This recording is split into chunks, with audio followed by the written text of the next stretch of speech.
ಕರ್ತನಲ್ಲಿ ಪ್ರೀತಿಯ ಆಸರೆ ಟಿವಿ ವೀಕ್ಷಕರೆಲ್ಲರಿಗೂ ಸಮಾಲೋಚನೆ ಈ ಕಾರ್ಯಕ್ರಮಕ್ಕೆ ನಿಮ್ಮನ್ನು ಆತ್ಮೀಯವಾಗಿ ಸ್ವಾಗತಿಸ್ತೇವೆ. ಪ್ರಿಯ ವೀಕ್ಷಕರೇ, ಸುದೀರ್ಘ ಚರ್ಚೆಯಲ್ಲಿ ನಾವು ನಿಮ್ಮ ಮುಂದೆ ಈ ಕಾರ್ಯಕ್ರಮದಲ್ಲಿ ಬರ್ತಾ ಇದ್ದೇವೆ. ಬಹಳಷ್ಟು ವಿಷಯಗಳನ್ನು ನಾವು ಈ ಕಾರ್ಯಕ್ರಮದ ಮೂಲಕ ಕಲಿತಿದ್ದೇವೆ ಕೂಡ ಎಂದು ನೆನೆಸ್ತೇನೆ. ಈ ಕಾರ್ಯಕ್ರಮದಲ್ಲಿ ಮತ್ತೊಂದು ಆವರ್ತಿ ನಿಮ್ಮ ಮುಂದೆ ಬರಲಿಕ್ಕೆ ನಾವು ಬಹಳ ಸಂತೋಷ ಪಡ್ತಾ ಇದ್ದೇವೆ. ವಾಕ್ಯದ ಆಲೋಚನೆಯನ್ನು ಪಡ್ಕೊಳ್ಳುವುದು, ಅದು ದೇವರ ವಾಕ್ಯದ ಸತ್ಯವನ್ನು ತಿಳ್ಕೊಳ್ಳೋದು ಆಗಿರ್ತದೆ. ನಮ್ಮದಲ್ಲಿ ಸೇವಕರು ಕೂಡ ಇದ್ದಾರೆ, ಅವರನ್ನು ಈ ಕಾರ್ಯಕ್ರಮದಲ್ಲಿ ನಾವು ಸ್ವಾಗತಿಸೋಣ. ನಮ್ಮದಲ್ಲಿ ಪಾಸ್ಟರ್ ವಿಜಯ ಅಬ್ರಾಮ್ ಉಡುಪಿಯಿಂದ ಬಂದಿರ್ತಾರೆ. ಯೇಸುವಿನ ನಾಮದಲ್ಲಿ ಅವರನ್ನು ಆಸರೆ ಟಿವಿ ಈ ಕಾರ್ಯಕ್ರಮಕ್ಕೆ ನಾವು ಸ್ವಾಗತಿಸೋಣ. Price pastor. ಪ್ರಿಯ ವೀಕ್ಷಕರೇ, ಇವತ್ತಿನ ಈ ಒಂದು ಸಮಾಲೋಚನೆ ಕಾರ್ಯಕ್ರಮದಲ್ಲಿ ಅನೇಕ ದಿವಸಗಳಿಂದ ಆದಿಸಭೆ ಮತ್ತು ಈಗಿನ ಸಭೆಯ ಕುರಿತಾಗಿ ನಾವು ವಿಸ್ತಾರವಾಗಿ ಚರ್ಚೆ ಮಾಡ್ತಾ ಇದ್ದೇವೆ. ಇವತ್ತು ಕೂಡ ಒಂದು ವಿಷಯದೊಂದಿಗೆ ನಾವು ಬಂದಿದ್ದೇವೆ. ನಮ್ಮ ಮುಖ್ಯ ವಿಷಯ ಎಂಬುದಾಗಿ ಹೇಳುವುದಾದರೆ ಶಿಷ್ಯತ್ವ. ಈ ಕುರಿತಾಗಿ ನಾವು ಮಾತಾಡಲಿಕ್ಕೆ ಬಯಸ್ತೇವೆ. ನಮ್ಮ ಮಧ್ಯದಲ್ಲಿ ಸೇವಕರುಗಳಲ್ಲಿ ನಾವು ಈ ಪ್ರಶ್ನೆಗಳನ್ನು ಕೇಳೋಣ. ಪಾಸ್ಟ್ರೆ, ಈ ಆದಿಸಭೆ ಮತ್ತು ಈಗಿನ ಸಭೆಯ ವಿಷಯದಲ್ಲಿ ಶಿಷ್ಯತ್ವ, ಇದರ ಬಗ್ಗೆ ನೀವೇನು ಹೇಳಿಕೆ ಬಯಸ್ತೀರಾ? ಇದು ಹೊಸ ಒಡಂಬಡಿಕೆಯಲ್ಲಿಯ ಬಹಳ ಮುಖ್ಯವಾದಂಥ ವಿಷಯ, ಅಥವಾ ಭಾಳ ಆಸಕ್ತಿದಾಯಕವಾದಂಥ ವಿಷಯ ಅಂತ ಹೇಳ್ಬೋದು. ತುಂಬ ಮುಖ್ಯವಾದಂಥ ವಿಷಯ. ಯಾಕಂದರೆ ಹೊಸ ಒಡಂಬಡಿಕೆಯಲ್ಲಿ ಕ್ರೈಸ್ತರು ಎಂಬಂಥ ಹೆಸರು ಮೂಲ ಭಾಷೆಯಲ್ಲಿ ಕೇವಲ 3 ಕಡೆ ಮಾತ್ರ ಉಂಟು. ಕ್ರೈಸ್ತ ಎಂಬಂಥ ಹೆಸರು 3 ಕಡೆ ಮಾತ್ರ ಉಂಟು. ಆದರೆ ಶಿಷ್ಯ ಎಂಬಂಥದ್ದು ಲೆಕ್ಕವಿಲ್ಲದಷ್ಟು ಉಂಟು. ಅಂದರೆ ಎಲ್ಲ ಮಾತಿಗೆ ಶಿಷ್ಯ ಶಿಷ್ಯ ಶಿಷ್ಯ ಎಂಬುದಾಗಿ ಉಂಟು. ಈಗ ಯೇಸು ಸ್ವಾಮಿ ತನ್ನ ಹಿಂಬಾಲಕರಿಗೆ ಕ್ರೈಸ್ತರು ಅಂತ ಕರೀಲಿಲ್ಲ. ಯೇಸು ಸ್ವಾಮಿ ನಿಮ್ಮನ್ನು ಕ್ರೈಸ್ತರನ್ನಾಗಿ ಮಾಡುತ್ತೇನೆ ಅಂತಲೂ ಹೇಳಲಿಲ್ಲ.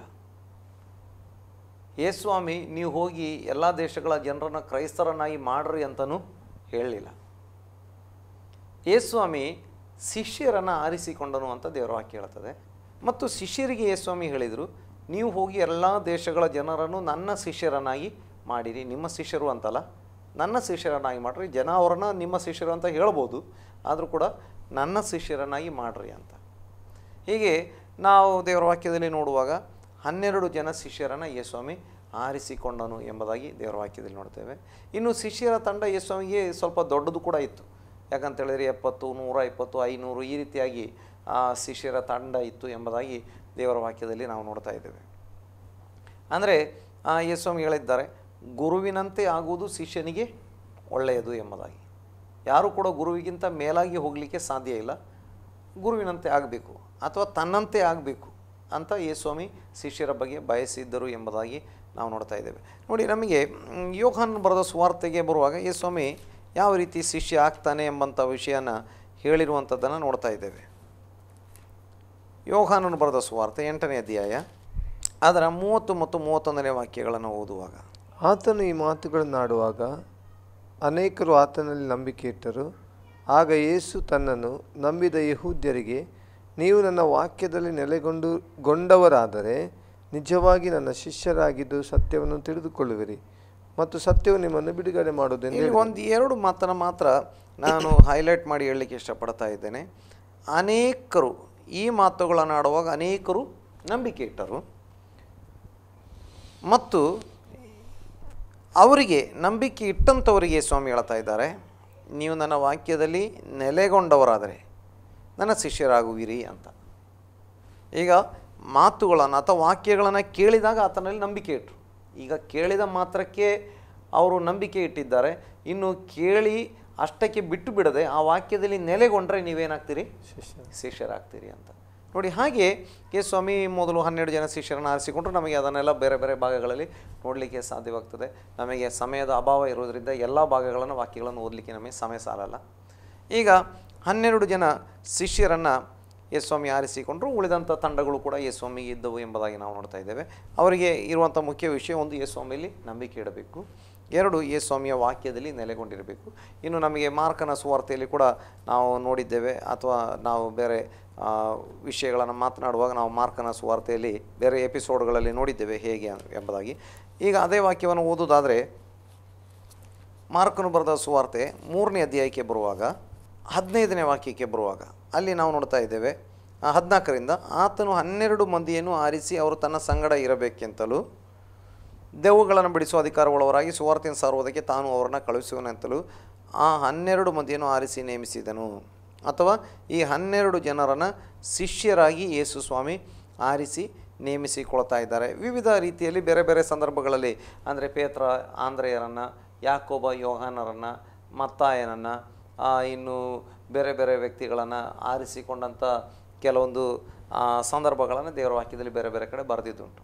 ಏನಿದ್ರು ಕೂಡ ಇವರು ತನ್ನನ್ನು ನಂಬಬೇಕು ಮತ್ತು ತನ್ನ ವಾಕ್ಯದಲ್ಲಿ ನೆಲೆಗೊಂಡಿರಬೇಕು. ಇನ್ನು ತಾನು ಈ ಭೂಮಿಗೆ ಬಂದಂಥ ಉದ್ದೇಶವನ್ನು ತಾನು ಮಾಡಿ ಮುಗಿಸಿ ಪರಲೋಕಕ್ಕೆ ಏರಿ ಹೋದ ಮೇಲೆ ಈ ಒಂದು ಕಾರ್ಯವನ್ನು ಜಗತ್ತಲ್ಲಿ ಮುಂದುವರಿಸಬೇಕು. ಯೇಸುಸ್ವಾಮಿ ಬಂದಂಥ ಈ ಒಂದು ಪರ್ಪಸ್ ಅಥವಾ ಉದ್ದೇಶ ಏನಿದೆ, ಆ ಒಂದು ಉದ್ದೇಶದ ಕುರಿತಾಗಿರುವಂಥ ವರ್ತಮಾನವನ್ನು, ಸುವರ್ತಮಾನ ಅಥವಾ ಸುವಾರ್ತೆಯನ್ನು ಜನರಿಗೆ ಸಾರಬೇಕು ಅಂತ ಯೇಸುಸ್ವಾಮಿ ಇವ್ರನ್ನ ಆರಿಸಿ ನೇಮಿಸ್ತಾ ಇದ್ದಾರೆ. ಅದನ್ನೇ ನಾವು ನೋಡಿದ್ದೇವೆ. 12 ಮಂದಿನ ಆರಿಸಿ ತನ್ನ ಸಂಗಡ ಇರಬೇಕಂತಲೂ ದೆವ್ವಗಳನ್ನು ಹೊರಗಡೆ ಹಾಕಬೇಕು ಅಥವಾ ಬಿಡಿಸಬೇಕು, ಅಂದರೆ ಸೈತಾನ ಕೈಯಿಂದ ಜನರನ್ನು ಬಿಡಿಸಬೇಕು, ಜನರ ಒಳಗಿನಿಂದ ಸೈತಾನನ್ನು ಹೊರಗಡೆ ಹಾಕಬೇಕು, ಅಥವಾ ಅಂಧಕಾರವನ್ನು ಸೈತಾನನ್ನು ಹೊರಗಡೆ ಹಾಕಬೇಕು ಮತ್ತು ಸುವಾರ್ತೆಯನ್ನು ಸಾರಬೇಕು ಅಂತ ಯೇಸುಸ್ವಾಮಿ ಶಿಷ್ಯರನ್ನು ಆರಿಸಿಕೊಂಡು ನಂತರ ಮುಂದೆ ನಾವು ನೋಡ್ತಾ ಇದ್ದೇವೆ. ಈ ಶಿಷ್ಯರ ಗುಣಲಕ್ಷಣಗಳ ಬಗ್ಗೆ ತುಂಬ ವಿಷಯಗಳನ್ನು ಯೇಸುಸ್ವಾಮಿ ಹೇಳಿದ್ದಾರೆ. ವಾಕ್ಯದಲ್ಲಿ ನೆಲೆಗೊಂಡಿರಬೇಕು ಮತ್ತು ವಾಕ್ಯದಲ್ಲಿ ನಂಬಬೇಕು, ವಿವಿಧ ವಿಷಯಗಳಿರುವಾಗಲೇ ಯೇಸುಸ್ವಾಮಿ ಹೇಳಿದ್ದಾರೆ, ನೀವು ನನ್ನ ಶಿಷ್ಯರಾಗಿ ಇರಬೇಕು ಅಂತ ಹೇಳಿದರೆ ನೀವು ನನ್ನ ಪ್ರೀತಿ ನಿಮ್ಮಲ್ಲಿ ಕೂಡ ಇರಬೇಕು. ಅಥವಾ ನೀವು ಪರಸ್ಪರ ಪ್ರೀತಿಯಿಂದ ಇದ್ದರೆ, ನಮಗೆ 13ನೇ ಅಧ್ಯಾಯ ಯೋಹಾನನ ಸುವಾರ್ತೆ 35ನೇ ವಾಕ್ಯಕ್ಕೆ ಬರುವಾಗ, ನಿಮ್ಮೊಳಗೆ ಒಬ್ಬರ ಮೇಲೊಬ್ಬರಿಗೆ ಪ್ರೀತಿ ಇದ್ದರೆ ಎಲ್ಲರೂ ನಿಮ್ಮನ್ನು ನನ್ನ ಶಿಷ್ಯರೆಂದು ತಿಳುಕೊಳ್ಳುವರು ಅಂದನು. ಅಂದರೆ ನಿಮಗೇನಿರಬೇಕು ಅಂತ ಹೇಳಿದರೆ ಒಬ್ಬರ ಮೇಲೊಬ್ಬರಿಗೆ ಪ್ರೀತಿ ಇರಬೇಕು. ಇನ್ನೂ ಕೂಡ ನಮಗೆ 13ನೇ ಅಧ್ಯಾಯದಲ್ಲಿ ಬೇರೆ ವಾಕ್ಯದಲ್ಲಿ ಬೇರೆ ಭಾಗಗಳಲ್ಲಿ ನಾವು ನೋಡ್ತೇವೆ, ನಾನು ಗುರುವೂ ಕರ್ತನೂ ಆಗಿದ್ದೇನೆ, ನಾನೇ ನಿಮ್ಮ ಕಾಲುಗಳನ್ನು ತೊಳೆದಿದ್ದೇನೆ. ಅದಕ್ಕೆ 13-14 ಈ ರೀತಿ ವಾಕ್ಯಗಳನ್ನು ಓದುವಾಗ, ಹೀಗಿರುವುದರಿಂದ ನೀವು ಒಬ್ಬರ ಕಾಲನ್ನು ಒಬ್ಬರು ತೊಳೆಯುವ ಹಂಗಿನವರಾಗಿರ್ರಿ. ಮತ್ತು ಶಿಷ್ಯತ್ವದ ಬಗ್ಗೆ ಯೇಸುಸ್ವಾಮಿ ಹೇಳುವಾಗ ಹೇಳಿದ್ದಾರೆ, ಏನು ಮಾಡಬೇಕು, ನಾವು ಎಲ್ಲರ ಸೇವೆ ಮಾಡುವವರಾಗಿರಬೇಕು. ಮನುಷ್ಯ ಕುಮಾರನು ಸೇವೆ ಮಾಡಿಸಿಕೊಳ್ಳುವುದಕ್ಕೆ ಬರಲಿಲ್ಲ, ಸೇವೆ ಮಾಡುವುದಕ್ಕೆ ಬಂದನು ಅಂತ ಯೇಸುಸ್ವಾಮಿ ಹೇಳಿದ್ದಾರೆ. ಈಗ ನೀವು ಕೂಡ ಏನಾಗಿರಬೇಕು ಅಂತ ಹೇಳಿದರೆ ಸೇವೆ ಮಾಡುವವರಾಗಿರಬೇಕು. ನೀವು ತಗ್ಗಿಸಿಕೊಳ್ಳುವಂಥವರಾಗಿರಬೇಕು. ತಗ್ಗಿಸಿಕೊಳ್ಳುವವನು ಹೆಚ್ಚಿಸಲ್ಪಡುವನು ಅಂತ ಯೇಸುಸ್ವಾಮಿ ಹೇಳಿದ್ದಾರೆ, ಹೆಚ್ಚಿಸಲ್ಪಡುವನು ತಗ್ಗಿಸಲ್ಪಡುವನು ಅಂತ ಹೇಳಿದ್ದಾರೆ. ಇನ್ನು ಗುರುವಿನ ಹಾಗೆ ಶಿಷ್ಯ ಆಗಬೇಕು ಮತ್ತು ಗುರು ಇದ್ದಲ್ಲಿ ಶಿಷ್ಯ ಇರಬೇಕು ಅಂತ ಯೇಸುಸ್ವಾಮಿ ಹೇಳಿದ್ದಾರೆ. ಹೀಗೆ ಅನೇಕ ವಾಕ್ಯಗಳು ಗುರು ಶಿಷ್ಯರ ಒಂದು ಸಂಬಂಧದ ಬಗ್ಗೆ ಹೇಳಿರುವಂಥದ್ದನ್ನು ನೋಡ್ತೇವೆ. ಇನ್ನು ಯೇಸುಸ್ವಾಮಿ ಪರಲೋಕಕ್ಕೆ ಏರಿ ಹೋದ ನಂತರ ಇದೇ ಒಂದು ಪರಂಪರೆಯೇ ಮುಂದುವರಿತಾ ಉಂಟು. ಗುರು ಶಿಷ್ಯ ಸಂಬಂಧವೇ ನಂತರ ಕೂಡ ಮುಂದುವರಿತಾ ಉಂಟು. ಅಲ್ಲೆಲ್ಲೂ ಕ್ರೈಸ್ತ ಎಂಬ ಹೆಸರು ಅಲ್ಲೆಲ್ಲೂ ಸದ್ಯದಲ್ಲಿ ಬರಲಿಲ್ಲ. ಇದೇ ಪರಂಪರೆ ಮುಂದುವರಿತಾ ಉಂಟು. ಅಪೊಸ್ತಲರು ಒಂದು ದಿನ ಒಂದು ಕೌನ್ಸಿಲನ್ನು ಸೇರಿ ನಮಗೆ ಇನ್ನು ಈ ಶಿಷ್ಯ ಅಂತ ಹೆಸರು ಬೇಡ, ನಮಗೆ ಕ್ರೈಸ್ತರು ಅಂತ ಹೆಸರಿಟ್ಕೊಳ್ಳೋಣ ಅಂತ ಅಪೊಸ್ತಲರು ಎಲ್ಲೂ ಮಾಡಲಿಲ್ಲ. ಒಂದು ಕೌನ್ಸಿಲನ್ನು ಕೂಡಿಸಿ ಎಲ್ಲ ಇಡೀ ಪ್ರಪಂಚವ್ಯಾಪಿಯಾಗಿ ಹರಡಿ ಹೋಗಿದ್ದಂಥ ಚದರಿ ಹೋಗಿದ್ದಂಥ ಎಲ್ಲ ಕ್ರೈಸ್ತರ ಅಥವಾ ಈಗ ಕ್ರೈಸ್ತರು ಅಂತ ಏನು ಕರೆಯಲ್ಪಡ್ತಾ ಇದ್ದೇವೆ ಅಥವಾ ಕರೆಸಲ್ಪಡ್ತಾ ಇದ್ದೇವೆ, ಎಲ್ಲ ಕ್ರೈಸ್ತರನ್ನು ಸೇರಿಸ್ಕೊಂಡು ನಾವು ಇವತ್ತಿನಿಂದ ಶಿಷ್ಯರು ಅಂತ ಹೆಸರು ಬೇಡ, ನಮಗೆ ಕ್ರೈಸ್ತರು ಅಂತ ಹೆಸರಿಡೋಣ ಅಂತ ಅವರೇನು ಮಾಡಲಿಲ್ಲ. ಇದು ನಂತರ ಬಂದದ್ದು. ಅದನ್ನು ನಮಗೆ ಮುಂದೆ ವಾಕ್ಯವನ್ನು ಓದುವಾಗ ಗೊತ್ತಾಗ್ತದೆ. ಇನ್ನು ಶಿಷ್ಯತ್ವ ಆಗ ಈಗ ಅಂತ ನಾವು ನೋಡುವಾಗ ಬಹಳ ಡೀಪ್ ಅರ್ಥದಲ್ಲಿ ಹೇಳ್ಬೋದು, ಆದರೆ ನಮಗೆ ಎಲ್ಲವನ್ನು ವಿಚಾರ ಮಾಡಲಿಕ್ಕೆ ಟೈಮ್ ಸಾಲೋದಿಲ್ಲ. ನಮ್ಮ ದೇಶದಲ್ಲೂ ಕೂಡ ಹಳೆ ಕಾಲದಲ್ಲಿ ಗುರು ಶಿಷ್ಯ ಸಂಬಂಧ ಇತ್ತು. ಈಗ ಗುರು ಶಿಷ್ಯ ಅಂತ ಸಂಬಂಧಗಳು ಹಳೆ ರೀತಿಯಲ್ಲಿ ಇಲ್ಲದಿದ್ದರೆ ಈಗ ಹೊಸ ರೀತಿಯಲ್ಲಿ ಆಗಿದೆ ಅಷ್ಟೇ.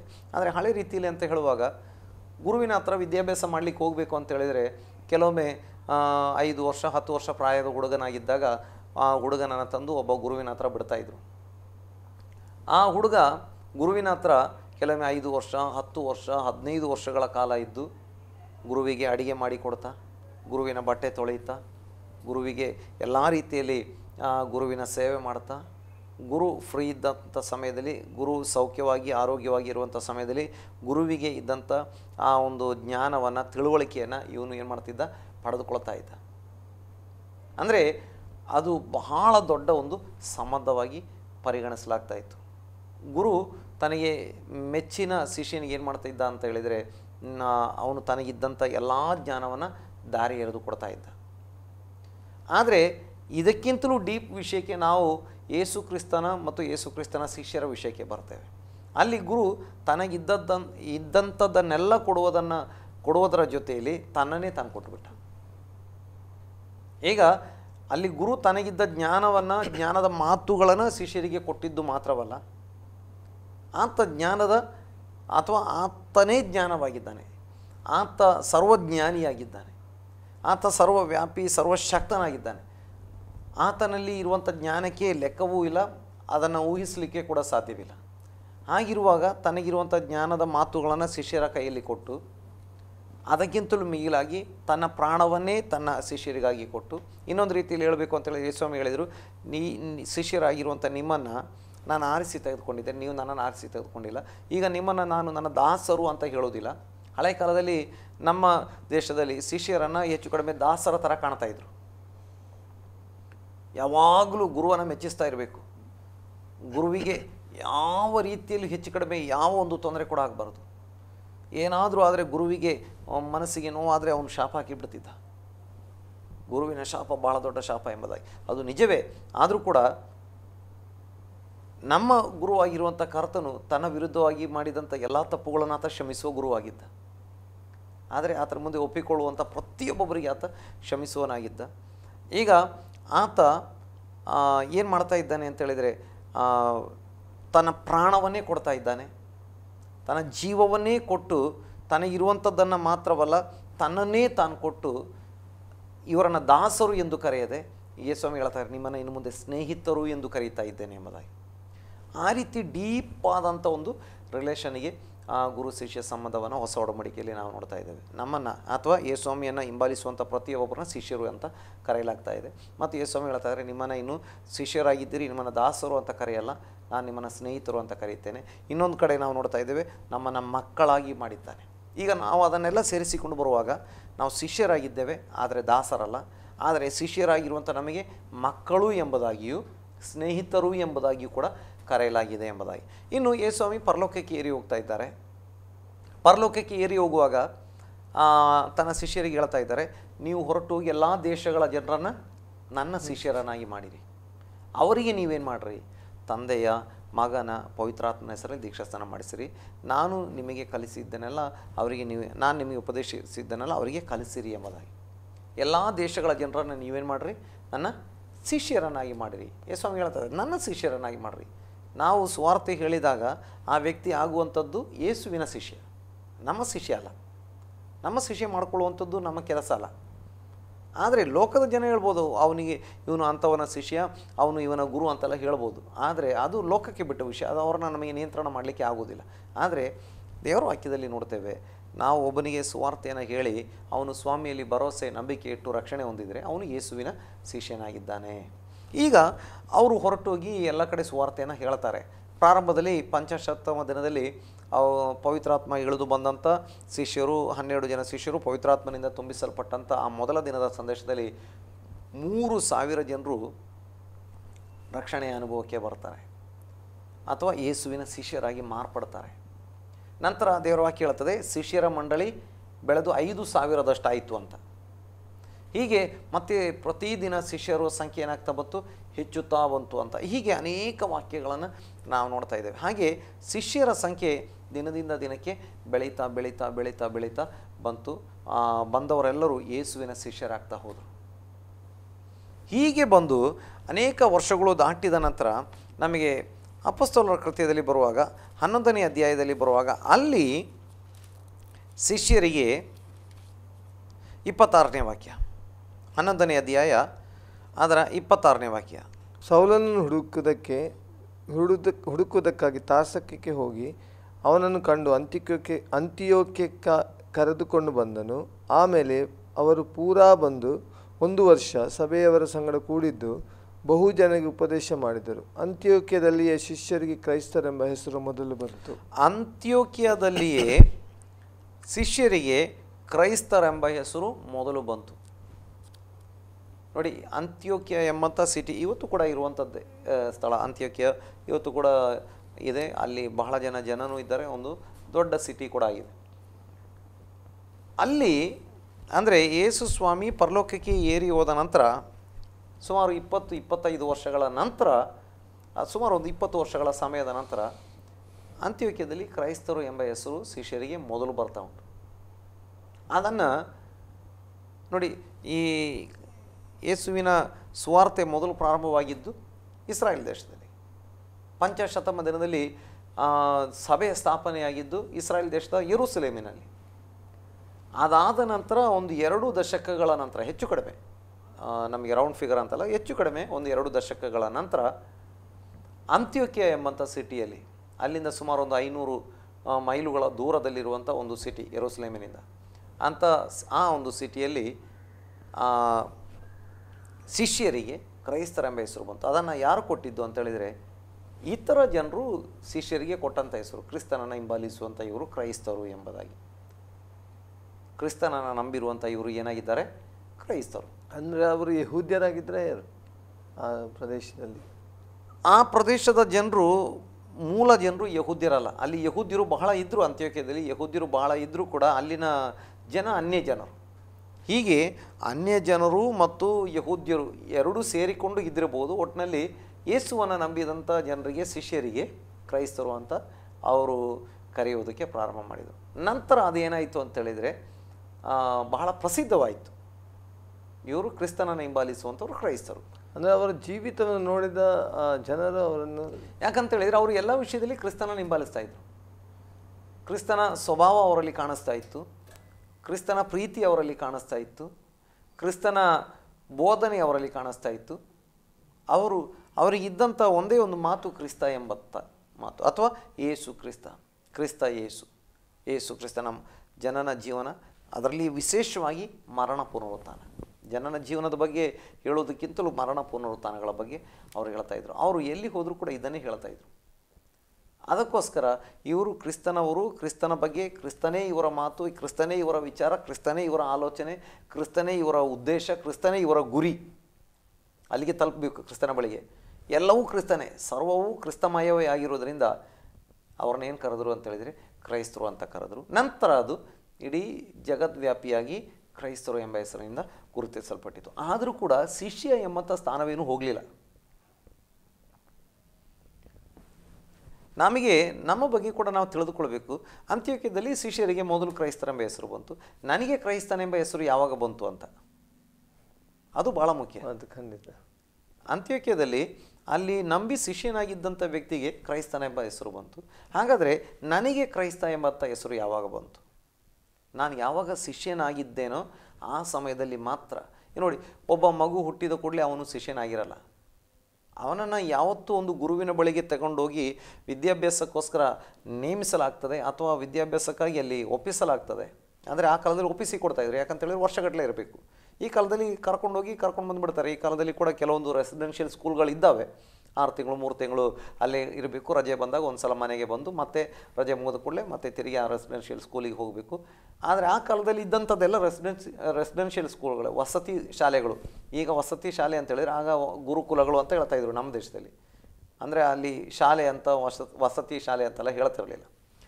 ಆದರೆ ಏನು, ಒಂದು ಸಲ ಗುರುವಿಗೆ ಶಿಷ್ಯನಾಗಿ ವಿದ್ಯಾರ್ಜನೆ ಅಥವಾ ಜ್ಞಾನಾರ್ಜನೆ ಪಡೆದುಕೊಳ್ಳಿಕ್ಕಾಗಿ ಏನು ಒಪ್ಪಿಸಲಾಗ್ತದೆ, ಆವತ್ತೇ ಅವನು ಶಿಷ್ಯನಾಗ್ತಾನೆ. ಅಲ್ಲಿವರೆಗೆ ಶಿಷ್ಯನಾಗಲ್ಲ. ಯಾವಾಗ ನಾವು ಯೇಸುವಿಗೆ ಒಪ್ಪಿಸಿ ಕೊಡ್ತೇವೆ, ಯೇಸುವಲ್ಲಿ ನಂಬಿಕೆ ಇಟ್ಟು ಯೇಸುವಿನ ವಾಕ್ಯದಲ್ಲಿ ನೆಲೆಗೊಂಡಿರಲಿಕ್ಕೆ ಒಪ್ಪಿಸಿ ಕೊಡ್ತೇವೆ, ಅಥವಾ ಯೇಸುವೇ ನನ್ನ ರಕ್ಷಕನೆಂದು, ನನಗೋಸ್ಕರ ಶಿಲುಬೆ ಮೇಲೆ ಸತ್ತಿದ್ದಾನೆಂದು, ನನಗೋಸ್ಕರ ಜೀವಂತ ಎದ್ದು ಬಂದಿದ್ದಾನೆ ಅಂತ ನಾವು ನಂಬ್ತೇವೆ, ನಮ್ಮನ್ನು ಒಪ್ಪಿಸಿ ಕೊಡ್ತೇವೆ, ಆಗ ನಾವು ಶಿಷ್ಯರಾಗ್ತೇವೆ. ಶಿಷ್ಯರಾಗಿ ಈ ಶಿಷ್ಯತ್ವದ ಜೀವಿತದಲ್ಲಿ ನಾವು ಬದುಕುವಂಥವರಾಗಿರುವುದಾದರೆ ಮಾತ್ರ ನಾವು ಕ್ರೈಸ್ತರಾಗ್ತೇವೆ. ಅಂದರೆ ಆ ಬದುಕುದಲ್ಲಿ ಆತನನ್ನೇ ನಾವು ಪ್ರತಿಬಿಂಬಿಸಬೇಕು, ಆತನನ್ನೇ ನಾವು ತೋರಿಸ್ಬೇಕು ನಮ್ಮ ಜೀವಿತದಲ್ಲಿ. ನೋಡಿ, ನನಗೆ ಭಾಳ ಇಷ್ಟ ಇರುವಂಥ ಒಂದು ವಾಕ್ಯ, ಫಿಲಿಪ್ಪನು ಸಮಾರ್ಯ ಪಟ್ಟಣದಲ್ಲಿ ಯೇಸುವನ್ನು ಪ್ರಕಟಿಸಿದನು ಅಂತ. ಯೇಸುವನ್ನು ಪ್ರಕಟಿಸಿದವನು ಅಂತೇಳಿದರೆ ತನ್ನ ಜೀವಿತದ ಮೂಲಕವೇ ತೋರಿಸಿಕೊಟ್ಟ. ತನ್ನ ನುಡಿಗಳು ಹೌದು, ತನ್ನ ಕ್ರಿಯೆಗಳು ಹೌದು, ಅದಕ್ಕಿಂತೆಲ್ಲ ತನ್ನ ಜೀವನವೂ ಹೌದು. ನಮ್ಮ ಜೀವನದ ಮೂಲಕ ಯೇಸುವಿನ ಪ್ರೀತಿಯನ್ನು. ಅದಕ್ಕೆ ನೋಡಿ, ಪೌಲ ಬರೆಯುವಾಗ ಹೇಳ್ತಾನೆ, ಕ್ರಿಸ್ತನ ಮನಸ್ಸು ನಿಮ್ಮಲ್ಲಿ ಬರಬೇಕು ಅಂತ. ಕ್ರಿಸ್ತನ ಮನಸ್ಸು ನಮ್ಮಲ್ಲಿರಬೇಕು. ಫಿಲಿಪ್ಪಿ ಪತ್ರಿಕೆ 2:5 ವಾಕ್ಯದಲ್ಲಿ, ನೀವು ನಿಮ್ಮ ದೇಹಗಳನ್ನು ಏನು ಮಾಡಿರಿ, ದೇವರಿಗೆ ಮೀಸಲಾಗಿ ಮೆಚ್ಚುಗೆಯಾಗಿರುವ ಸಜೀವ ಯಜ್ಞವಾಗಿ ಅರ್ಪಿಸಿರಿ, ಮತ್ತು ಇದೇ ನಿಮ್ಮ ವಿವೇಕಪೂರ್ವಕವಾದ ಆರಾಧನೆಯು ಎಂಬುದಾಗಿ. ಅಂದರೆ ನಮ್ಮನ್ನೇ ನಾವು ಅರ್ಪಿಸಬೇಕು, ಸಜೀವ ಯಜ್ಞವಾಗಿ ಅರ್ಪಿಸಿ. ಯೇಸು ಸ್ವಾಮಿ ತನ್ನನ್ನು ಸಜೀವ ಯಜ್ಞವಾಗಿ ಅರ್ಪಿಸಿದ್ದು. ನೋಡಿ, ಹಳೆಯ ಕಾಲದಲ್ಲಿ ಪ್ರಾಣಿಗಳನ್ನು ಏನು ಕೊಯ್ದು ಯಜ್ಞವೇದಿಯ ಮೇಲಿಟ್ಟು ಅದಕ್ಕೆ ಬೆಂಕಿಯೆಲ್ಲ ಹೊತ್ತಿಸಿ ಯಜ್ಞ ಮಾಡ್ತಾಯಿದ್ರು. ಆದರೆ ಯೇಸು ಸ್ವಾಮಿಯನ್ನು ಶಿಲುಬೆ ಮೇಲೆ ಜೀವಂತ ಹೊಡೆದದ್ದು. ಶಿಲುಬೆ ಮೇಲೆ ಅವರು ಸತ್ತ ಮೇಲೆ ಶಿಲುಬೆಗೆ ಹೊಡೆದಿದ್ದಲ್ಲ, ಅವರು ಜೀವಂತ ಇದ್ದಾಗ ಪೂರ್ಣ ಜೀವ ಇತ್ತು, ಏನೂ ತೊಂದರೆ ಇಲ್ಲ. ಅಂಥ ಸಮಯದಲ್ಲಿ ತಮ್ಮನ್ನು ಏನು ಮಾಡ್ತಾಯಿದ್ದಾರೆ, ನಮಗೋಸ್ಕರ ಜೀವಂತ ಯಜ್ಞವಾಗಿ ಅರ್ಪಿಸಿದರು. ನಾವು ಕೂಡ ಏನು ಮಾಡಬೇಕು, ನಮ್ಮನ್ನು ಜೀವಂತ ಯಜ್ಞವಾಗಿ ಅರ್ಪಿಸಬೇಕು. ಇನ್ನು ಅವರ ಸ್ವಭಾವ ನಮ್ಮಲ್ಲಿ ಬರಬೇಕು, ಅವರ ಪ್ರೀತಿ ನಮ್ಮಲ್ಲಿ ಬರಬೇಕು, ಅವರ ವಿಚಾರವೇ ನಮ್ಮನ್ನು ಆಳಬೇಕು, ಅವರ ಸಮಾಧಾನ ನಮ್ಮಲ್ಲಿರಬೇಕು. ಅವರ ಸಮಾಧಾನ ನಮ್ಮ ಹೃದಯದಲ್ಲಿ, ದೇವರು ವಾಕ್ಯ ಹೇಳ್ತದೆ, ಸಮಾಧಾನ ನಿಮ್ಮ ಹೃದಯದಲ್ಲಿ ಯಜಮಾನನಂತಿದ್ದು ತೀರ್ಪು ಹೇಳಬೇಕು ಅಂತ. ಹೀಗೆ ಇವೆಲ್ಲ ನಮ್ಮ ಜೀವಿತದಲ್ಲಿ ಬರುವಾಗ ನೋಡುವವರಿಗೆ ಗೊತ್ತಾಗ್ತದೆ, ಇವನು ಕ್ರಿಸ್ತನ ಮಗನು ಎಂಬುದು ಅವ್ರಿಗೆ ಗೊತ್ತಾಗ್ತದೆ, ಅಥವಾ ಇವನು ಕ್ರಿಸ್ತನ ಶಿಷ್ಯ ಅಂತ ಅವ್ರಿಗೆ ಗೊತ್ತಾಗ್ತದೆ. ಆಗ ನಾವೇನಾಗ್ತೇವೆ, ಕ್ರೈಸ್ತರು ಅಂತ ಆಗ್ತೇವೆ. ಅದನ್ನು ಜಗತ್ತೇ ಹೇಳಬೇಕು. ನಾನು ಕ್ರೈಸ್ತ ಅಂತ ಹೇಳ್ಕೊಂಡ್ರೆ ನಾನು ಕ್ರೈಸ್ತ ಆಗೋದಿಲ್ಲ. ಇದು ನೋಡಿ, ಆ ಶಿಷ್ಯರಿಗೆ ಜಗತ್ತು ಹೇಳಿದಂಥ ಹೆಸರು, ಇವರು ಕ್ರೈಸ್ತರು. ಈ ಕಾಲದಲ್ಲಿ ನಮ್ಮ ಹೆಸರು ಸರ್ಟಿಫಿಕೇಟ್ ಎಲ್ಲ ತೋರಿಸಿದ್ರೆ ಮಾತ್ರ ಗೊತ್ತಾಗ್ತದೆ ನಾನು ಕ್ರೈಸ್ತ ಅಂತ. ಮತ್ತು ಹೇಳಬೇಕು ಅಂತ ಹೇಳಿದರೆ ಒಂದು ಬ್ಯಾನರ್ ಕೂಡ ಇರಬೇಕಾಗ್ತದೆ. ಯಾಕಂದರೆ ನಮ್ಮಲ್ಲಿ ಕ್ರಿಸ್ತನ ಸ್ವಭಾವ ಬಹಳ ಕಡಿಮೆ, ಅಥವಾ ಇಲ್ಲ ಅಂತಲೇ ಹೇಳಬೇಕಾಗ್ತದೆ. ಅದಕ್ಕೆ ಒಂದು ಸಲ ಇಂಡಿಯಾದ ನಮ್ಮ ದೇಶದ ಒಬ್ಬ ರಾಜ ಅಲ್ಲಿದ್ದಂಥ ಕ್ರೈಸ್ತ ಮುಖಂಡರನ್ನ ಕರೆದು, ಕೆಲವು ಕ್ರೈಸ್ತ ಬಿಷಪ್ ಇಂಥವ್ರನ್ನೆಲ್ಲ ಕರೆದು ಮಾತಾಡುವಂಥ ಸಮಯದಲ್ಲಿ ಅವರಿಗೆ ಒಂದು ತಮಾಷೆ ರೀತಿಯಲ್ಲಿ ಒಂದು ಪ್ರಶ್ನೆ ಕೇಳ್ತಾರೆ. ಬಿಷಪ್ರೇ, ಯಾಕೆ ನಮ್ಮ ದೇಶದಲ್ಲಿ ಕ್ರೈಸ್ತತ್ವ 2 ಅಥವಾ 3% ಅಷ್ಟೇ ಇದೆ ಗೊತ್ತಾ ಅಂತ. ಈ ಮಹಾರಾಜರಿಗೆ ಉತ್ತರ ಕೊಡಬೇಕು, ಏನಂತ ಉತ್ತರ ಕೊಡಬೇಕು, ಇವ್ರಿಗೆ ಉತ್ತರ ಕೊಡಲಿಕ್ಕೆ ಏನು ಅಂತ ಅವ್ರಿಗೆ ಸರಿ ಹೇಳಲಿಕ್ಕೆ ಬರಲಿಲ್ಲ. ಅವರಂದರು, ಮಹಾರಾಜರೇ, ತಾವು ಉದ್ದೇಶ ಮಾಡಿದ್ದು ಏನಂತ ನಮಗೆ ಸರಿ ಅರ್ಥ ಆಗಲಿಲ್ಲ, ತಮಗೆ ಉತ್ತರ ಗೊತ್ತಿದ್ದರೆ ತಾವೇ ಹೇಳ್ಬೋದು ಅಂತ. ಅವರಂದರು, ನಾನೇ ಉತ್ತರ ಹೇಳ್ತೇನೆ, ನಿಮಗೆ ಕ್ರಿಸ್ತನ ಸ್ವಭಾವ ಇರುವಂಥದ್ದು 3% ಅಷ್ಟೇ ಅಂತ. ನಿಮಗೆ ಕ್ರಿಸ್ತನ ಸ್ವಭಾವ ಇರುವಂಥದ್ದು 3% ಅಷ್ಟೇ, ಅದಕ್ಕೆ ನೀವು 3% ಆಗಿದ್ದೀರಿ ಅಂತ. ನಿಮಗೆ ಕ್ರಿಸ್ತನ ಸ್ವಭಾವ ಜಾಸ್ತಿ ಇದ್ದಿದ್ದರೆ ಈಗಾಗಲೇ ಪರ್ಸೆಂಟೇಜ್ ಕೂಡ ಏನಾಗ್ತಿತ್ತು, ಜಾಸ್ತಿ ಆಗ್ತಿತ್ತು ಅಂತ. ಅದಕ್ಕೆ ನಾವು ಶಿಷ್ಯರಾಗಿರುವಾಗ ಕ್ರಿಸ್ತನ ಮನಸ್ಸು ನಮ್ಮಲ್ಲಿ ಬರಬೇಕು, ಕ್ರಿಸ್ತನ ಸ್ವಭಾವ ನಮ್ಮಲ್ಲಿ ಬರಬೇಕು, ಕ್ರಿಸ್ತನ ತಾಳ್ಮೆ ನಮ್ಮಲ್ಲಿ ಬರಬೇಕು. ಇದು ಆ ಕಾಲದಲ್ಲಿ ಇತ್ತು, ಈ ಕಾಲದಲ್ಲಿ ಇಲ್ಲ ಅಂತ ಹೇಳಲಿಕ್ಕಾಗಲ್ಲ. ಆದರೆ ಎಲ್ಲರಲ್ಲಿ ಇಲ್ಲ ಅನ್ನುವಂಥದ್ದು ದುಃಖದ ಸಂಗತಿ. ನಾವೇನಾಗಬೇಕು, ಕ್ರಿಸ್ತನ ಶಿಷ್ಯರಾಗಬೇಕು. 2, ಆ ಕಾಲದಲ್ಲಿ ಪೌಲ, ಪೇತ್ರ, ಯಾಕೋಬ, ಯೋಹಾನ ಯಾರ್ಯಾರು ಅಪೊಸ್ತಲರುಗಳು ಸುವಾರ್ತೆ ಹೇಳಿದರು, ಬಂದಂಥವರೆಲ್ಲರೂ ಆ ಒಂದು ಶಿಷ್ಯತ್ವದ ಮನಸ್ಸನ್ನು ಇಟ್ಕೊಂಡೇ ಬಂದಿದ್ದರು. ಈಗ ನೋಡಿ, ಇನ್ನು ಹೊಸ ಒಡಂಬಡಿಕೆ ಬೇರೆ ವಾಕ್ಯಗಳಿಗೆ ಮತ್ತು ಈಗಿನ ಕಾಲಕ್ಕೆ ಬರುವಾಗ ಈಗ ಶಿಷ್ಯ ಆಗಲಿಕ್ಕೆ ಭಾಳ ಮನಸ್ಸಿಲ್ಲ ಜನರಿಗೆ. ಒಬ್ಬ ದೇವರ ಸೇವಕರು ಸುವಾರ್ತೆ ಹೇಳಿ ಒಬ್ಬನ ನಂಬಿಕೆ ತಂದಿದ್ದರೆ, ದೇವರ ವಾಕ್ಯದ ಪ್ರಕಾರ ಅವನು ಏನಾಗಬೇಕು, ಅಲ್ಲಿ ಶಿಷ್ಯನಾಗಿ ಇರಬೇಕು. ಅವನು ಆ ಸೇವಕರಿಗೆ ಶಿಷ್ಯನಾಗಿ ಇರದಿದ್ದರೂ ಕೂಡ ಕ್ರಿಸ್ತನ ಶಿಷ್ಯನಾಗಿ ಆ ಸೇವಕರ ಜೊತೆ ಇರಬೇಕು. ಲೋಕ ಹೇಳ್ತದೆ ಆ ಸೇವಕನ ಶಿಷ್ಯ ಇವರು ಅಂತ ಹೇಳ್ತದೆ. ನೋಡಿ, ತಿಮೊಥೆಯ, ತೀತ, ಇನ್ನು ಉಳಿದಂಥ ಅನೇಕ ವ್ಯಕ್ತಿಗಳ ಬಗ್ಗೆ ನೋಡ್ತೇವೆ, ಗಾಯ, ಇನ್ನು ಬೇರೆ ಬೇರೆ ದೇಮತ್ರಿಯ, ಯಾರ್ಯಾರು ತುಂಬ ಜನ ಇದ್ದಾರೆ. ಇವರೆಲ್ಲ ಯೇಸುವಿನ ಶಿಷ್ಯರಾಗಿ ಇದ್ದರು ಅಥವಾ ಅಪೊಸ್ತಲರ ಶಿಷ್ಯರಾಗಿ ಇದ್ದರು ಅಂತ ದೇವರ ವಾಕ್ಯ ಹೇಳ್ತದೆ. ಅನೇಕ ವ್ಯಕ್ತಿಗಳು ಇದ್ದಾರೆ ಇನ್ನೂ ಕೂಡ ಹೊಸ ಒಡಂಬಡಿಕೆಯಲ್ಲಿ ನಮಗೆ ಹೆಸರು ಹೇಳಿ ಶಿಷ್ಯರು ಅಂತ ಹೇಳಲಿಕ್ಕೆ 12 ಜನ ಶಿಷ್ಯರ ಹೊರತಾಗಿ ಇರುವಂಥ, ಹೊರಗಿನಿಂದ ಇರುವಂಥ ಬೇರೆ ಶಿಷ್ಯರಿದ್ದಾರೆ. ಅಂದರೆ ಅವರು ಅವರನ್ನು ನಂಬಿಕೆಗೆ ನಡೆಸಿದಂಥವರನ್ನು, ಅವರ ಸಭಾನಾಯಕರನ್ನು ಎಷ್ಟರ ಮಟ್ಟಿಗೆ ಗೌರವಿಸಿದರು ಎಂಬುದು ನೋಡಿ. ಪೌಲ ಮತ್ತು ಬಾರ್ನಬ, ಪೌಲ ಮತ್ತು ಸೀಲ ಇವರೆಲ್ಲ ಸುವಾರ್ತೆ ಸಾರಲಿಕ್ಕೆ ಹೋಗುವಾಗ ಅವರ ಜೊತೆಯಲ್ಲಿ ಸೇವೆ ಮಾಡಲಿಕ್ಕೆ ಬೇರೆ ಜನ ಇದ್ದರು. ಅವರು ಕೂಡ ಶಿಷ್ಯರೇ. ಅವನು ಪೌಲ ಹೇಳ್ತಾ ಇದ್ದಾನೆ, ನೀವು ಧರ್ಮ ಕಾರ್ಯವನ್ನು ಮಾಡ್ತಾ ಇದ್ದೀರಿ, ನಾನು ಆ ಒಬ್ಬ ಶಿಷ್ಯನನ್ನು ಕಳಿಸ್ತಾ ಇದ್ದೇನೆ, ಅವನನ್ನು ನಾವು ಅನೇಕ ಬಾರಿ ಟೆಸ್ಟ್ ಮಾಡಿದ್ದೇವೆ, ಅವನು ಯೋಗ್ಯನೆಂದು ಕಂಡು ಬಂದಿದ್ದಾನೆ. ಇನ್ನು ತಿಮೊಥೆಯನ ಬಗ್ಗೆ ಹೇಳುವಾಗ ಅವನು ತನ್ನ ಮಾತೃ ಸಭೆಯಿಂದಲೂ ಅಕ್ಕಪಕ್ಕದಲ್ಲಿ ಲುಸ್ತ್ರ ಮತ್ತು ಇಕೋನ್ಯ ಮುಂತಾದ ಎಲ್ಲ ಸಭೆಗಳಿಂದಲೂ ಒಳ್ಳೆಯ ಹೆಸರನ್ನು ಸಂಪಾದನೆ ಮಾಡಿಕೊಂಡವನಾಗಿದ್ದಾನೆ. ಹೀಗೆ ನಾವೇನಾಗಬೇಕು, ಕ್ರಿಸ್ತನಲ್ಲಿ ನಾವು ಕ್ರಿಸ್ತನ ಶಿಷ್ಯರಾಗಿರುವಾಗ ನಮ್ಮ ಹಿರಿಯ ಸೇವಕರಿಗೆ, ನಂಬಿಕೆಗೆ ನಡೆಸಿದಂಥವರಿಗೆ, ನಮ್ಮ ಮಾತೃ ಸಭೆಯಲ್ಲಿ ನಮ್ಮನ್ನು ನಂಬಿಕೆಯಲ್ಲಿ ನಡೆಸಿ ನಮ್ಮನ್ನು ಬೆಳೆಸುವಂಥವರಿಗೆ ನಾವು ಶಿಷ್ಯರ ಹಾಗೆ ನಮ್ಮನ್ನು ವಿಧೇಯರಾಗಿ ಒಪ್ಪಿಸಿಕೊಡಬೇಕು. ನಾವು ಕೆಲವೊಮ್ಮೆ ಅವರು ನಮ್ಮನ್ನು ತಿದ್ದುವಾಗ ಒಬ್ಬ ಶಿಷ್ಯನಾಗಿ ಆ ತಿದ್ದುಪಾಟುಗಳನ್ನು ಸ್ವೀಕಾರ ಮಾಡಬೇಕು.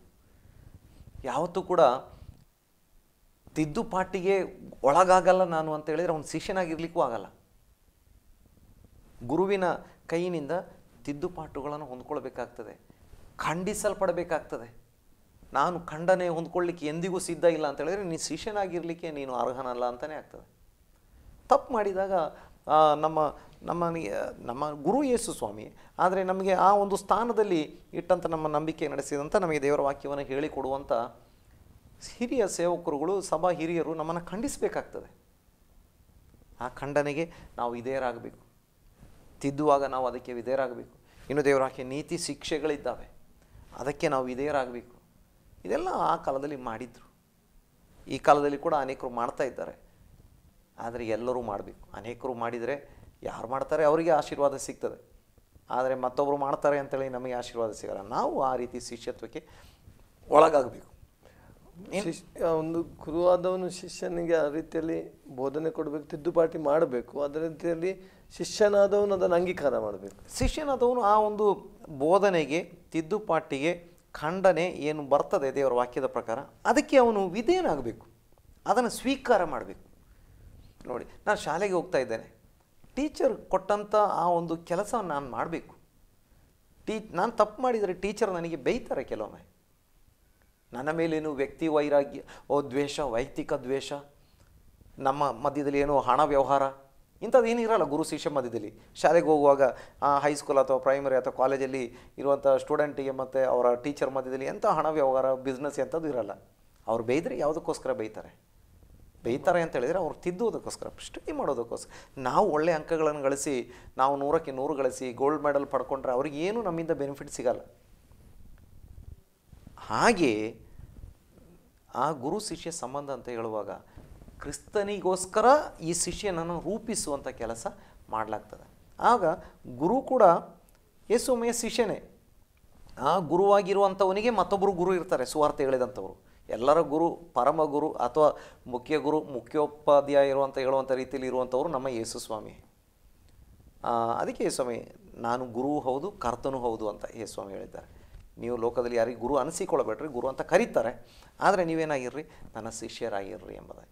ನೀವು ಒಬ್ಬರ ಕಾಲನೊಬ್ಬರು ತೊಳೆಯುವ ಹಂಗಿನವರಾಗಿರ್ರಿ, ಪರಸ್ಪರ ಪ್ರೀತಿಸಿ ಮತ್ತು ವಿಧೇಯರಾಗಿರಿ, ಪರಸ್ಪರ ಒಬ್ಬರನ್ನೊಬ್ಬರು ಶ್ರೇಷ್ಠರೆಂದು ಎಣಿಸಿರಿ ಎಂಬುದಾಗಿ. ನಾನು ಗುರು ಅಥವಾ ನಾನು ದೊಡ್ಡವನು, ನಾನು ಹಳಬನು ಆಗಲ್ಲ. ಮತ್ತೊಬ್ಬರನ್ನ ಹೊಸಬ ಇದ್ದರು, ಯೌವನಸ್ಥನಾಗಿದ್ದರು, ಅವನು ಯೇಸುವಿನ ಶಿಷ್ಯ ಅಂತ ನೀವೇನು ಮಾಡಿರಿ, ಅವರನ್ನು ಗೌರವಿಸಿರಿ ಅಂತ ಯೇಸು ಹೇಳಿ, ಶ್ರೇಷ್ಠರೆಂದು ಗೌರವಿಸಿರಿ ಅಂತ. ಹೀಗೆ ಅಂತ್ಯೋಕ್ಯದಲ್ಲಿ ಶಿಷ್ಯರಿಗೆ ಮೊದಲು ಕ್ರೈಸ್ತರೆಂಬ ಹೆಸರು ಬಂತು. ಆ ಒಂದು ಹೆಸರು ನಂತರ ಪ್ರಪಂಚವ್ಯಾಪಿಯಾಗಿ ಬಂತು. ಇವತ್ತಿಗೆ ಕೂಡ ನಾವು ಮೂಲಭೂತವಾಗಿ ಶಿಷ್ಯರೇ, ಯೇಸುವಿಗೆ ಶಿಷ್ಯರಾಗಿದ್ದೇವೆ. ಇವತ್ತು ಕೂಡ ಯೇಸುಸ್ವಾಮಿ ಹೇಳಿದ್ದಾರೆ, ನೀವೆಲ್ಲ ಜನರನ್ನು ನನ್ನ ಶಿಷ್ಯರನ್ನಾಗಿ ಮಾಡಿರಿ. ನಾವೇನು ಮಾಡಬೇಕು? ಶಿಷ್ಯರಾಗಿ ಪರಸ್ಪರ ಪ್ರೀತಿಸಬೇಕು, ಶಿಷ್ಯರಾಗಿ ನಮ್ಮ ಗುರುವಾಗಿರೋ ಕರ್ತನನ್ನು ಗೌರವಿಸಬೇಕು, ಆಧರಿಸಬೇಕು, ಗೌರವಿಸಬೇಕು, ಪ್ರೀತಿಸಬೇಕು, ವಿಧೇಯರಾಗಬೇಕು. ಗುರುವಾಗಿರುವಂಥ ನಮ್ಮ ಕರ್ತನ ಸುವಾರ್ತೆಯನ್ನು ಜಗತ್ತಿಗೆಲ್ಲ ಸಾರಿ ಎಲ್ಲರನ್ನ ಆತನ ಶಿಷ್ಯರನ್ನಾಗಿ ಮಾಡಬೇಕು. ಮೊಟ್ಟ ಮೊದಲು ನಾನು ತಿಳ್ಕೊಂಡಿರ್ಬೇಕು, ನಾನು ಯೇಸುವಿನ ಶಿಷ್ಯ ಎಂಬುದ ವಿಷಯ. ನಾನು ಬರೀ ಕ್ರೈಸ್ತ ಅಂತ ಹೇಳುವುದು ನಂತರದ ವಿಷಯ. ನಾನು ಯೇಸುವಿನ ಶಿಷ್ಯ ಎಂಬುದು ನೋಡಿ, ಆ ಶಿಷ್ಯ ಎಂಬಂಥ ವಿಷಯ ನನ್ನ ಮನಸ್ಸಿಗೆ ನಿಜವಾಗಿ ಬಂದಿರುವುದಾದರೆ, ನಾನು ಕ್ರೈಸ್ತ ಅಂತ ತಿಳ್ಕೊಂಡಿರುವಂಥದ್ದು ಲೋಕ ಕೊಟ್ಟ ಹೆಸರು, ಅದಕ್ಕೋಸ್ಕರವೇ ನಾನು ಬೇರೆ ರೀತಿ ಇದ್ದೇನೆ. ನಾನು ಶಿಷ್ಯ ಎಂಬಂಥದ್ದು ನನಗೆ ಗೊತ್ತಿರುವುದಾದರೆ ನನ್ನ ವಿಷಯಗಳೇ ಚೇಂಜ್ ಆಗಿರ್ತಿತ್ತು. ನಾನು ಯೇಸುವಿಗೆ ಶಿಷ್ಯ. ಯಾರು ನೀನು? ನೀವು ಯಾರು? ನಾನು ಯೇಸುವಿನ ಶಿಷ್ಯ. ಅದನ್ನೇ ನಾವು ಹಲವಾರು ಬಾರಿ ನೆನೆಸಿಕೊಂಡಾಗ ನಮಗೆ ಅದು ನಾನು ಯೇಸುವಿನ ಶಿಷ್ಯ, ಹೌದು ನಿಜವಾಗಿ ಶಿಷ್ಯ ಆಗಿದ್ದೇನೆ, ಶಿಷ್ಯತ್ವದಲ್ಲಿ ನಿಂತಿದ್ದೇನೆ. ಆ ಶಿಷ್ಯ ಎಂಬ ಹೆಸರನ್ನೇ ನಾನು ಅನೇಕ ಬಾರಿ ಧ್ಯಾನಿಸಿದರೆ ನನ್ನ ಜೀವನವೇ ಬದಲಾಗ್ಬಿಡ್ತದೆ. ನಾನು ಯೇಸುವಿನ ಶಿಷ್ಯ, ಯೇಸು ನನ್ನ ಗುರು. ನಾವು ಅನೇಕ ಬಾರಿ ಲೋಕ ಕೊಟ್ಟ ಹೆಸರನ್ನೇ ತೆಗೆದುಕೊಂಡು ನಾನು ಕ್ರೈಸ್ತ ಕ್ರೈಸ್ತ ಕ್ರೈಸ್ತ ಅಂತ ಹೇಳ್ತಾ ಇರ್ತೇನೆ. ಅದು ತಪ್ಪದಂಥದ್ದಲ್ಲ, ನಾವು ಒಳ್ಳೆಯದೇ. ಆದರೆ ಶಿಷ್ಯ ಆಗಿ ಕ್ರೈಸ್ತ ಆಗಬೇಕು, ಕ್ರೈಸ್ತನಾಗಿ ಆನಂತರ ಶಿಷ್ಯನಾಗುವಂಥದ್ದಲ್ಲ. ಶಿಷ್ಯನಾಗಿ ಶಿಷ್ಯನ ನಂತರ ಏನಾಗಬೇಕು ಅಂತ ಹೇಳಿದರೆ, ಲೋಕ ಕರೀತಾರೆ, ನಾವು ಹೇಳದಿದ್ದರೂ ಅವ್ರು ನಮ್ಮನ್ನು ಹಾಗೇ ಕರೀತಾರೆ. ನಾನು ಶಿಷ್ಯನಾಗಿ ಶಿಷ್ಯತ್ವದಲ್ಲಿ ನೆಲೆಗೊಂಡಿರುವುದಾದರೆ ಖಂಡಿತವಾಗಿ ಲೋಕ ನಮ್ಮನ್ನು ಕ್ರೈಸ್ತ ಅಂತ ಕರೆದೇ ಕರೀತದೆ. ನಾವು ಕರೆಸುವಂಥ ಅವಶ್ಯಕತೆ ಇರುವುದೇ ಇಲ್ಲ. ಮತ್ತೊಂದು ವಿಷಯ, ನಾವು ಶಿಷ್ಯನಾಗಿ ಅನೇಕ ವರ್ಷ ಅನುಭವದಲ್ಲಿ ಇರುವಾಗ ನಮಗೆ ಕೆಲವೊಮ್ಮೆ ಸೇವೆಗೆ ಕೂಡ ನೇಮಿಸಲಾಗ್ತದೆ. ದೇವರ ವಾಕ್ಯ ಹೇಳಿದ್ದುಂಟು, ಹೊಸ ಶಿಷ್ಯನನ್ನೇ ಸೇವೆಗೋಸ್ಕರ ನೇಮಿಸಬೇಡಿ, ಹಳೆಯ ಶಿಷ್ಯನನ್ನೇ ಸೇವೆಗೆ ನೇಮಿಸಿರಿ. ಇಲ್ಲದಿದ್ದರೆ ಅವನು ಏನಾಗ್ಬೋದು ಅಂತ ಹೇಳಿದರೆ, ಅವನು ಉಬ್ಬಿಕೊಂಡು ಸೈತಾನಿಗೆ ಪ್ರಾಪ್ತವಾದ ಶಿಕ್ಷೆಗೆ ಗುರಿಯಾದನು ಅಂತ. ಅಂದರೆ ಶಿಷ್ಯನಾಗಿ ಸಭೆಯಲ್ಲಿ ದೇವರ ಸೇವಕರ ಅಂಡರಲ್ಲಿ ಅನೇಕ ವರ್ಷಗಳು ಇರುವಾಗ, ಅದನ್ನೇ ನಾವು ಕೆಲವು ಎಪಿಸೋಡ್ಗಳಲ್ಲಿ ನೋಡಿದ್ದೇವೆ. ಅನೇಕ ವರ್ಷ ಅವನು ಶಿಷ್ಯನಾಗಿರುವಾಗ ಅವನನ್ನು ದೇವರು ತನ್ನ ಸೇವೆಗೋಸ್ಕರ ಕರೆದಿರ್ತಾನೆ. ಆ ಕರೆಯನ್ನು ಬಲಪಡಿಸಿ ಹಸ್ತಾರ್ಪಣೆ ಮಾಡಿ ಅವನನ್ನು ಕಳಿಸ್ತಾನೆ. ಅವನು ಅಪೊಸ್ತಲನಾಗಿರ್ಬೋದು, ಇವ್ಯಾಂಜಲಿಸ್ಟ್ ಆಗಿರ್ಬೋದು, ಪ್ರವಾದಿ ಆಗಿದ್ದಿರ್ಬೋದು, ಬೋಧಕ ಆಗಿದ್ದಿರ್ಬೋದು, ಪಾಸ್ಟರ್ ಏನು ಬೇಕಾದರೆ ಆಗಿದ್ದಿರ್ಬೋದು, ಅವನನ್ನು ಅದಕ್ಕೋಸ್ಕರ ಉಪಯೋಗಿಸ್ತಾನೆ. ಆದರೆ ಇನ್ನೊಂದು ವಿಷಯ ಇದರಲ್ಲಿ ಹೇಳಿ ನಿಲ್ಲಿಸ್ಲಿಕ್ಕೆ ಇಷ್ಟಪಡ್ತೇನೆ. ಯಾವ ಕರೆ ಕೊಟ್ಟಿರ್ತಾರೆ ಅದೇ ಕರೆಯಲ್ಲಿ ನೆಲೆಗೊಂಡಿರಬೇಕು. ಈಗ ಅಪೊಸ್ತಲ ಸೇವೆ ಮಾಡುವಂಥದ್ದನ್ನು ನೋಡಿಕೊಂಡು ಒಬ್ಬ ಬೋಧಕನಾಗಿದ್ದಂಥವನು ಜಿಗಿದು ಅಪೊಸ್ತಲ ಆಗಲಿಕ್ಕೆ ಹೋಗಬಾರ್ದು. ಪ್ರವಾದಿ ಸೇವೆ ಮಾಡುವಂಥವನಿಗೆ ಒಳ್ಳೆಯ ಮರ್ಯಾದೆ ಬರ್ತದೆ ಅಂತ ಕಂಡುಕೊಂಡು ತಕ್ಷಣವೇ ಒಬ್ಬ ಸುವಾರ್ತಿಕನು ಪ್ರವಾದಿ ಸೇವೆ ಮಾಡಲಿಕ್ಕೆ ಹೋಗಬಾರ್ದು. ಯಾವ ಕರೆಯನ್ನು ಕೊಟ್ಟಿರ್ತಾರೆ ಆ ಕರೆಯಲ್ಲಿ ನೆಲೆಗೊಂಡಿರಬೇಕು. ಶಿಷ್ಯನಾಗಿ ಆ ಕರೆಯಲ್ಲಿ ನೆಲೆಗೊಂಡಿರಬೇಕು. ದೇವರು ಖಂಡಿತವಾಗಿ ಆಶೀರ್ವಾದ ಮಾಡುವಂಥವನು ದೇವರಾಗಿದ್ದಾನೆ. ಪ್ರಿಯ ವೀಕ್ಷಕರೇ, ಸಮಯದ ಅಭಾವ ಇತ್ತು, ಆದರೆ ಇವತ್ತಿನ ಕಾರ್ಯಕ್ರಮ ನಿಮಗೆ ಬಹಳ ಆಶೀರ್ವಾದವಾಗಿತ್ತು ಎಂಬುದಾಗಿ ನೆನೆಸ್ತೇನೆ. ನಾವು ಶಿಷ್ಯರಾಗಿರೋದಾದರೆ ಯೇಸು ಸ್ವಾಮಿಯನ್ನು ನಾವು ಪ್ರಕಟಪಡಿಸೋರಾಗಿರ್ತೇವೆ. ಆ ಒಂದು ಮಾತನ್ನು ನಾವು ಹೇಳ್ತಾ ಈ ಕಾರ್ಯಕ್ರಮವನ್ನು ಮುಗಿಸಲಿಕ್ಕೆ ಬಯಸ್ತೇವೆ. ನಮ್ಮ ಮಧ್ಯದಲ್ಲಿ ಆಸರೆ ಟಿವಿಯಲ್ಲಿ ಬಂದು ವಿಸ್ತಾರವಾಗಿ ಸಮಾಲೋಚನೆ ಕಾರ್ಯಕ್ರಮದಲ್ಲಿ ಶಿಷ್ಯತ್ವದ ಬಗ್ಗೆ ನಮಗೆ ತಿಳಿಯಪಡಿಸಿದ ದೇವಸೇವಕರಿಗೆ ಆಸರೆ ಟಿವಿ ಪರವಾದ ವಂದನೆಗಳು. Price lord. ಪ್ರಿಯ ವೀಕ್ಷಕರೇ, ನಾವು ಶಿಷ್ಯರಾಗಿ ಕರ್ತನ ನಾಮವನ್ನು ಪ್ರಕಟಪಡಿಸ್ತಾ ಮುಂದೆ ಹೋಗೋಣ. ಕರ್ತನ ನಿಮ್ಮೆಲ್ಲರನ್ನು ವಿಶೇಷವಾದ ರೀತಿಯಲ್ಲಿ ಆಶೀರ್ವದಿಸಲಿ. ವಂದನೆಗಳು.